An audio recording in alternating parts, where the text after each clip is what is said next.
Good morning विद्यार्थी मित्रों। कक्षा 6 विषय सामाजिक विज्ञान पाठ 2 गुजरात की जलवायु तथा प्राकृतिक संसाधन। बाल मित्रों, हर अलग अलग ऋतु में हम अलग अलग वातावरण का अनुभव करते हैं। शीत ऋतु में हमें कड़कड़ाती ठंड लगती है। ग्रीष्म ऋतु में भीषण गर्मी का अनुभव होता है। वर्षा ऋतु में हमें मूसलाधार वर्षा का अनुभव होता है। हमारे यहाँ 3 ऋतुएं हैं, शीत ऋतु, ग्रीष्म ऋतु, वर्षा ऋतु। इन तीनों ऋतुओं में हमें अलग जलवायु और तापमान का भिन्न भिन्न अनुभव होता है। जलवायु किसी भी जगह या स्थान की वायु का तापमान और नमी की लंबे समय की स्थिति को जलवायु कहते हैं। अब यहाँ गुजरात की मौसमी पवन यहाँ दिया हुआ है कि अरब सागर पर से चलने वाली नमी युक्त हवाएं, ज़मीन पर से चलने वाली शुष्क हवाएं, कि यहाँ जो गुजरात की मौसमी हवाएं कि ये नक्शा है। नक्शे में आपको समझना है कि पाकिस्तान, कर्कवृत्त, कच्छ की खाड़ी, गुजरात, भारत, राजस्थान किस दिशा में है, और मौसमी हवाएं खंभात की खाड़ी, महाराष्ट्र, यहाँ पैमाना दर्शाया गया है, मध्य प्रदेश। तो विद्यार्थी मित्रों, अभी आपको जलवायु के बारे में समझ रहे हैं।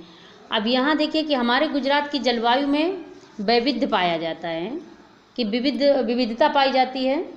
कि जैसे गुजरात का बड़ा हिस्सा उष्ण कटिबंध है। गुजरात में ग्रीष्म ऋतु में गर्मी तथा शीत ऋतु में ठंडी की जलवायु का अनुभव होता है। समुद्र किनारे बसे हुए प्रदेशों में ग्रीष्म में कम गर्मी और शीत ऋतु में कम ठंडी का अनुभव होता है। और वर्षा ऋतु में अधिक वर्षा, ऐसी समशीतोष्ण जलवायु का अनुभव होता है। यानी वर्षा ऋतु में वर्षा का जो नदी किनारे रहते हैं, समुद्र किनारे रहते हैं, और ठंडी में अधिक ठंड का अनुभव होगा। गर्मी में यानी गर्मी कम लगेगी। तो समुद्र किनारे बसे हुए प्रदेशों में समुद्री जलवायु का अनुभव होता है। तीथल, उभराट, डूमस, चोरवाड़ा, प्रभास पाटन इत्यादि समुद्र किनारे नगर बसे हुए हैं। विकसित बिहार धाम इसके साबूत हैं।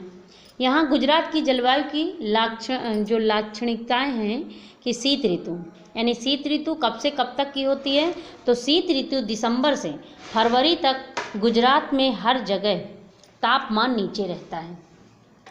सामान्यतः शीत ऋतु में मौसम ठंडा रहता है। शीत ऋतु में जनवरी महीना सबसे ठंडा होता है। भूमध्य समुद्र की तरफ से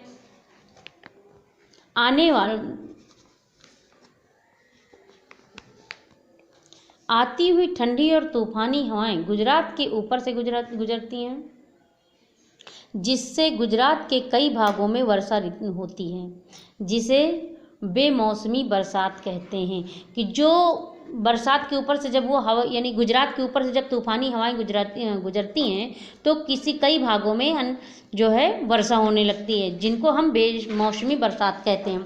यानी ग्रीष्म ऋतु मार्च से मई महीने तक गुजरात के सभी भागों में तापमान ज़्यादा रहता है। कई महीनों में सबसे ज़्यादा तापमान का अनुभव होता है।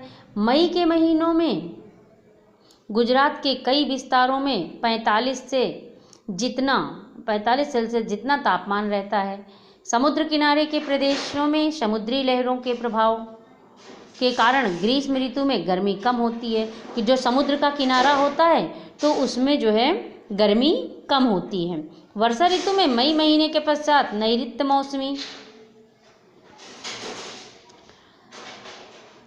मौसमी पवन के प्रभाव से हवा में नमी का प्रमाण बढ़ जाता है। यानी जब वर्षा ऋतु आती है और हवाएं चलती हैं तो उनमें कुछ नमी का प्रमाण बढ़ जाता है, जिसकी वजह से जून से सितंबर तक वर्षा ऋतु रहती है।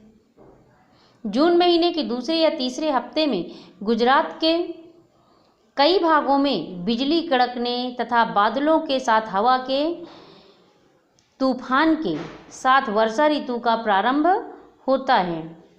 कुछ पवन तो 100 किलोमीटर प्रति घंटे की रफ्तार से चलते हैं तथा समुद्र किनारे के भागों में जान माल का भारी नुकसान होता है।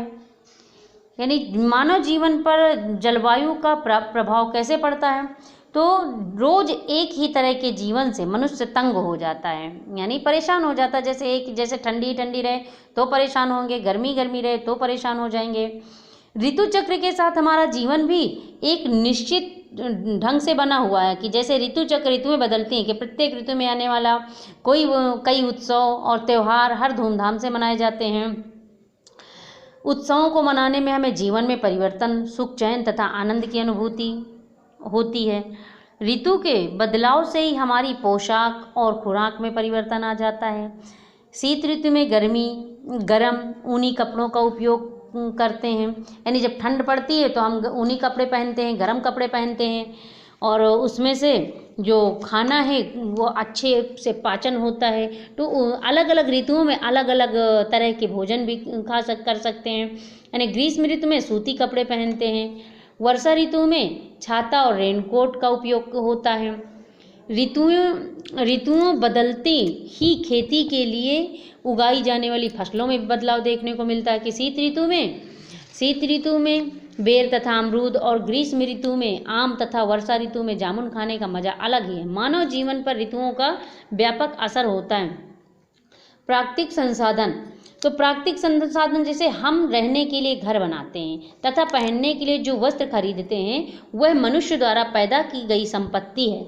हमारे पास निहित विविध प्रकार की संपत्ति मतलब संसाधन, यानी जो वस्तुएं हम लेते हैं, इस्तेमाल करते हैं, तो जो मनुष्यों द्वारा पैदा की गई है, जैसे कपड़ा है, सब्जियां हैं, फल फूल है, ये सब हमारा संसाधन है। कुछ संसाधन हमें प्रकृति ने ही दिए हैं। प्रकृति द्वारा मिले संसाधनों को प्राकृतिक संसाधन कहते हैं। प्रत्येक राज्य के आर्थिक विकास का मुख्य आधार राज्य में रही हुई प्राकृतिक संपत्ति है। यानी जो राज्य में रही हुई प्राकृतिक संपत्ति है,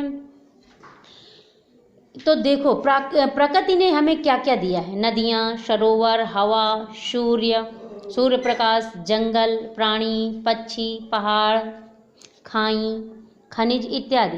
यानी प्रकृति द्वारा जो प्रकृति ने हमें दिया है कि नदियाँ, सरोवर, हवा, सूर्य प्रकाश, जंगली प्राणी, जंगल, पक्षी, पहाड़, यानी बहुत सारी खनिज, खाई, ये सब हमें प्रकृति की देन है। अब आप ही कहिए कि हम संपत्ति रहित हैं, ऐसा कह सकते हैं क्या?